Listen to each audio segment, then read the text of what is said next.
국민의힘이 이제 확실히 방향을 정한 것 같습니다. 국민들과 함께 한번 싸워보자. 국민들을 향해서 전쟁을 치르겠다.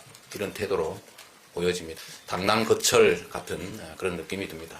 역사의 거대한 수레바퀴를 거역하면서 그 알량한 힘을 믿고 한번 버텨보겠다는 것이지만, 비록 우여곡절을 겪게 되는 한이 있더라도 그 역사의 흐름은 결코 막을 수 없을 것이라는 점들을 결국은 깨닫게 될 것입니다. 그 일부로 오늘 한덕수 권한대행의 입장 발표가 있었습니다. 이 명확한 사실인데 이 점을 모르거나 일부러 왜곡하는 것 같습니다. 대한민국에 대통령 권한대행이라는 직책은 없습니다. 대통령의 권한을 대행하는 국무위원이 있을 뿐입니다. 어느 표창장을 봐도 이렇게 써져 있습니다. 대통령 권한대행 국무총리 누구, 대통령 권한대행 외무부 장관 누구, 이렇게 써져 있습니다. 그렇게 표기하게 돼 있어요. 대통령 권한대행은 직위가 아닙니다.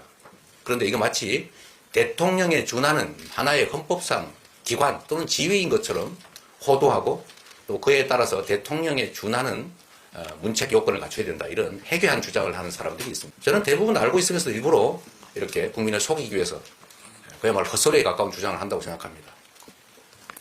각종 관련 규정을 한번 찾아보기를 바랍니다. 그러한 한덕수 대통령 권한대행인 국무총리가 오늘 아침에 이런 입장을 발표했습니다. 특검법이든 헌법재판관 임명이든 국회가 다시 논의를 해라. 이게 말이 됩니까? 국회는 이미 결정을 했습니다. 특검법에 대해서 결정을 한 것입니다. 집단적 의사결정을 했습니다.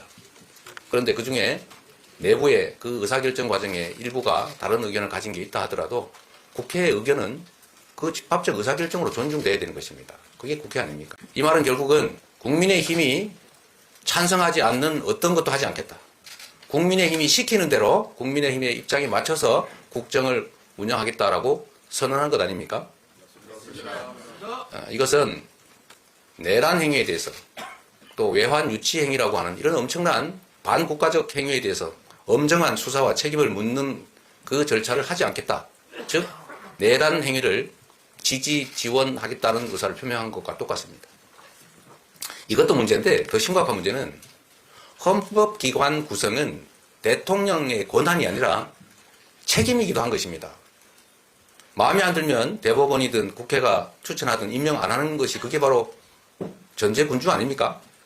그건 의무로서 형식적으로 하는 것입니다.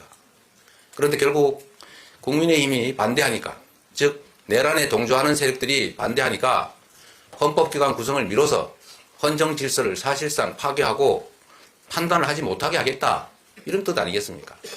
이건 결국 또 다른 헌정 질서 문란, 국헌 문란 행위로 독립적인 내란 행위라고 생각이 됩니다.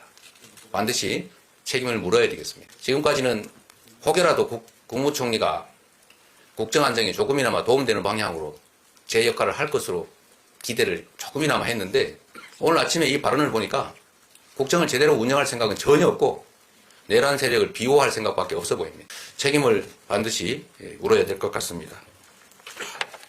대한민국의 운명이 그야말로 바람 앞에 등불 같습니다. 그러나 우리 국민들은 언제나 이 위기를 이겨내왔습니다. 이번에도 우리 국민들께서는 반드시 이 역경을 이겨내고 대한민국의 역사를 바른 방향으로 이끌어낼 것이고, 그 최선두에 우리 더불어민주당이 서 있을 것입니다.